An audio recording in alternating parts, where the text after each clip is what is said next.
If you can't explain it simply, you don't understand it well enough. The Feynman technique is a mental model named after Richard Feynman.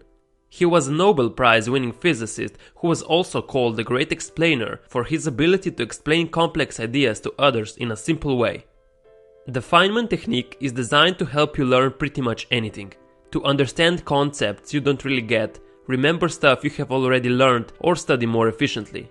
The basis of his technique is to explain a concept in plain, simple language. You can read something and hope that it will stick into your brain for future application, or you can read it and write down what you just learned as if you were teaching it to someone else and actually retain it. In other words, implement a more active way of learning, which takes slightly more work but is very efficient for remembering information. With this method, you discover all the areas that need improvement and can go back to focus on those weak points.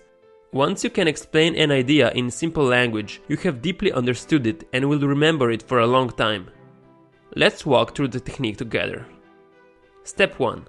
Write the name of the concept at the top of a blank piece of paper. Step 2.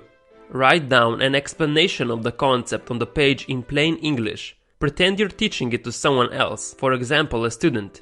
Ideally, write and speak at the same time, just as a teacher does at the blackboard. This should highlight what you understand, but more importantly, pinpoint what you don't quite know.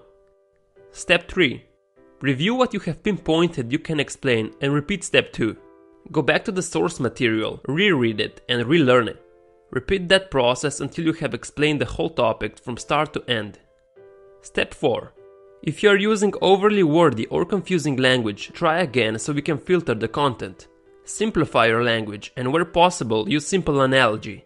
If your explanation ends up being confusing, you probably don't understand it well enough and should start again. You should make it so simple, a 5-year-old could understand it. That's it. A simple and powerful technique to ensure you can rapidly learn and retain new concepts and information. Thanks for watching. If you enjoyed the video, make sure to like and subscribe for more.